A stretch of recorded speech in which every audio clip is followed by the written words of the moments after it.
Nerdrotic.com. Shang-Chi expected to have worst opening weekend ever for Marvel Cinematic Universe film. Marvel Studios and Disney upcoming Shang-Chi and the Legend of the Ten Rings starring Simu Liu, who is quickly becoming the male Brie Larson, and Awkwafina. Will she be bringing her black scent with her? I'm not sure. Don't sleep. Don't sleep.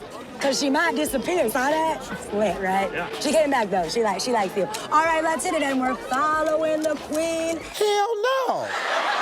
By the way, that's Marvel's Katie, is expected to have the worst opening weekend ever for a Marvel Cinematic Universe film. Box office tracking website Box Office Pro predicted earlier this month that Shang-Chi and the Legend of the Ten Rings, by the way, the Ten Rings has nothing to do with Shang-Chi. That is obviously from Iron Man lore, because they can't use the villain that they originally used, Fu Manchu, because I don't think China would appreciate that very much.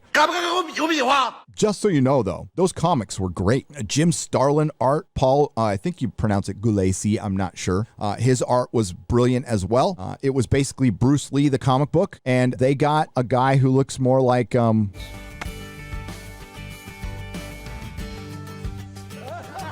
kingpin of the CCP, whatever he's called, the chairman. Yeah, he doesn't look like Bruce Lee. Shang-Chi and the Legend of the Ten Rings is only expected to have an opening weekend between 35 million and 55 million. Tell you what, whatever opening weekend it has, it's going to take a giant steaming dump the second weekend. Unless, of course, it's an absolute triumph. If it's an absolute triumph and I go see it, and it is, I will tell you, I will eat my crow and say, you know what? The thing was an absolute triumph. I just have a feeling that's not going to happen, but I got to keep an open mind in these things. If this prediction holds, Shang-Chi will have the worst opening weekend in the MCU ever. The current holder of that title is Universal's The Incredible Hulk, starring Edward Norton and Liv Tyler. That was released back in 2008. The Incredible Hulk had an opening of 55.4 million. However, if you factor in inflation, the opening weekend box office was 70 million in 2021 dollars. Not only is Shang-Chi predicted to have the worst opening weekend in the Marvel Cinematic Universe history, man, he's really pushing that. You go get him, John. But it's predicted to be the worst performing MCU film at the domestic box office for its entire run in theaters. Box Office Pro predicted the films will earn between 100 million and 165 million. Looking at the top end, if Shang-Chi earns 165 million, the only film it would best would be The Incredible Hulk, which grossed 134.8 million at the domestic box office. However, if you factor in inflation, it gets handily beaten by The Incredible Hulk's gross. As for why Shang-Chi's opening weekend and total gross numbers are so poor, well, it looks boring as hell. Box Office Pro claims that the main factors is the rise in severe virus cases and hospitalizations among the unvaccinated population.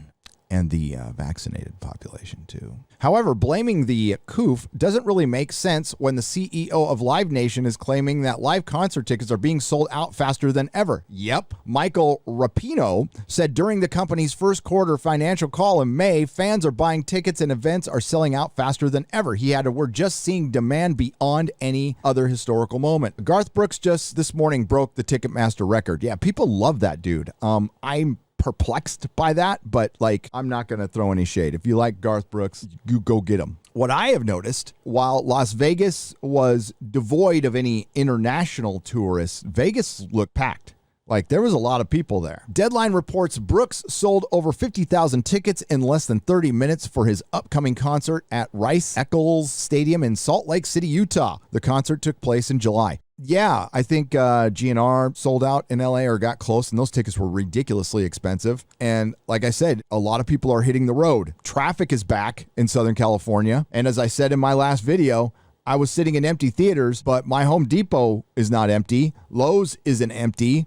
My grocery store isn't empty. SoCal traffic is back. I sat in a fuck ton of it in LA. On top of that, Black Widow opened just shy of 2 months ago in theaters, and it had an opening weekend of 80 million. That was good for the sixth worst opening weekend for a Marvel Cinematic Universe film. Fucking John, you're awesome. Still, it outperformed Ant-Man and Wasp. I'm sorry, that's the Wasp and Ant-Man. Captain America First Avenger, criminally underrated movie. Captain America First Avenger, top 3 Marvel film. You can't even change my mind. You can't, because it's top 3 Marvel film. However, if you factor in inflation, the only film it beat was The Incredible Hulk.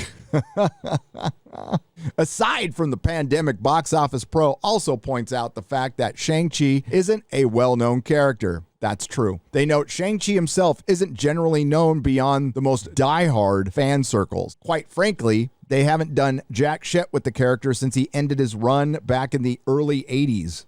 They also point to the fact that the film is releasing on Labor Day weekend, where many people are accustomed to using a final opportunity for a vacation or break from the full-fledged return to work or school in the fall, which doesn't really play out because here in California, school starts in August now. Finally, they point to major cities like New York City requiring vaccination passes that could potentially hinder some of the family audience that would typically show up for Marvel films, given the all ages appeal, specifically kids under 12 who are not yet eligible for any COOF vaccines if regional governments don't allow for exemptions. So in my last video, I mentioned that the logic in Hollywood is if they mandate the COOF passport, that will increase the number of moviegoers because the vaccinated will feel more safe to go to the movie. You heard me right. The vaccinated will feel more safe to go to the movie, saying that if you're vaccinated, you're worried about the person that isn't vaccinated. But the thing is, you're vaccinated. It's supposed to be okay, right? Right? Or maybe not right. I don't know. I'm not an expert. I'm just an idiot with a microphone who's been kicked out of 3 high schools. But I do know that Shang-Chi is probably, most likely, possibly, maybe going to have the worst opening weekend for a Marvel Cinematic Universe film ever. What did he mention? 5 times in that? I mean, I fucking love John.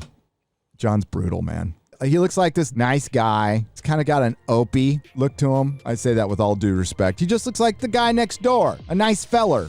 Dude, his pen is like a straight razor. Slices. Hail John F. Trent and Bounding into Comics, who have provided so many of us with so much content. I don't think he gets thanked enough, to be honest with you. If you like what I do here, please consider subscribing to the channel and liking and sharing the videos. It really does help. And if you did this with your favorite YouTuber as well, I'm sure they would appreciate it as much as I do.